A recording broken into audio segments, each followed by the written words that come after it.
De volta com o Band Cidade. E a gente recebe aqui no estúdio a psicóloga e palestrante Gisele Oliveira, ela que está em Natal, é de Porto Alegre, atua na Unimed de Porto Alegre, mas está em Natal a passeio, gentilmente veio ao estúdio do Band Cidade para conversar um pouquinho conosco. Doutora Gisele, boa noite, seja muito bem-vinda. Boa noite, Ana, boa noite aos ouvintes, sintam-se todos abraçados. A senhora percorre o Brasil, aplica consultorias em várias empresas falando do processo de inclusão. Como é que esse trabalho, doutora Gisele? Eu tenho esse trabalho, atuo como consultora já desde 97, logo que me formei. E o trabalho de diversidade e inclusão, nós focamos em palestras, foco em palestras para as empresas e treinamentos, além de ser colaboradora da Unimed Porto Alegre, onde eu sou uma das pessoas que coordena o programa de diversidade e inclusão. Então, nessas palestras, a gente conscientiza o colaborador e também ajuda as empresas a ter o seu programa de diversidade e inclusão, porque nós somos todos diversos. Diversos no jeito de pensar, na nossa raça e na nossa etnia, na nossa religião, na nossa deficiência, né, na questão de orientação sexual. E muitas vezes a gente não se dá conta de alguns detalhes que faltam. Falta de acessibilidade, a falta de comunicação, a questão de trabalhar e de contratar pessoas LGBTs, pessoas negras, da não violência contra a mulher, das piadas que a gente acaba fazendo contra o negro, piadas homofóbicas, piadas com deficiente, piadas que levam ao machismo. Então esse trabalho, ele perpassa muito nessa conscientização e nessa sensibilização junto às pessoas que somos diversos, mas que precisamos também incluir as pessoas. Doutora Gisele, me chama a atenção quando a senhora disse que as pessoas não se dão conta. E esse não se dar conta está simplesmente na falta, no não conseguir enxergar a diversidade do outro ou no preconceito? Penso que o preconceito é um desconhecimento na medida em que a gente traz a consciência, deixa de ser um viés, a gente chama de viés inconsciente. Então, muitas vezes, quando eu digo que lugar de mulher é na cozinha, que isso é coisa de viado, não necessariamente eu quero magoar, né? Mas eu acabo magoando, tem um sofrimento psíquico, um sofrimento emocional, porque eu sou pessoa com deficiência. Faço terapia, tenho uma família que me ama, né? Mas na medida em que tu ouve tantas coisas, rejeições, palavras, tu começa a abrir uma cicatriz que é uma ferida narcísica, que a gente chama na psicologia.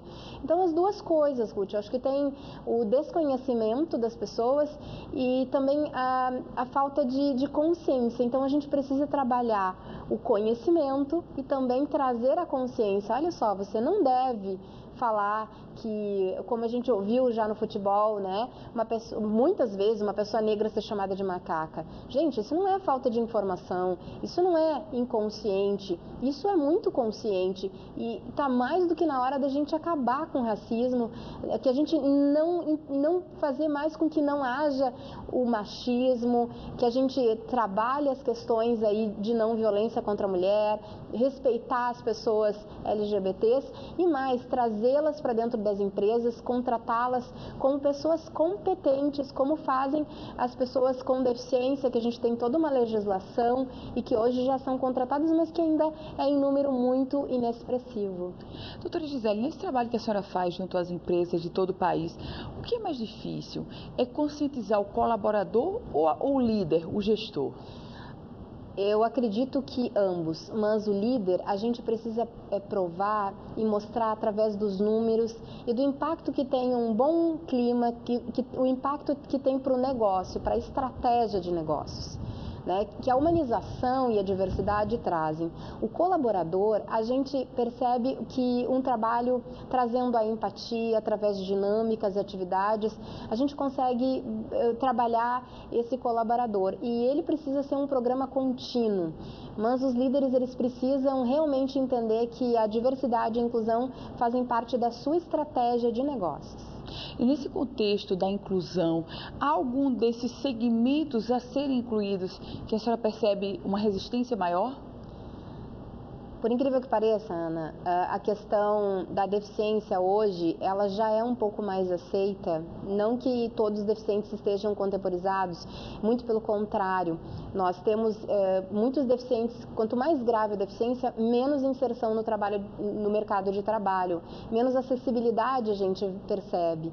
Mas as pessoas negras, que são um número de 56%, eu sempre convido as empresas a olharem. Você tem 56% de pessoas incluídas na sua empresa? Você tem 24% de pessoas deficientes dentro da sua empresa? Você tem 51% de mulheres e mais? Você respeita? Você entende que há um respeito? Você entende que há um clima harmônico para que essas pessoas possam trabalhar? Esse é o meu convite, assim, que eu faço sempre dentro dos meus trabalhos.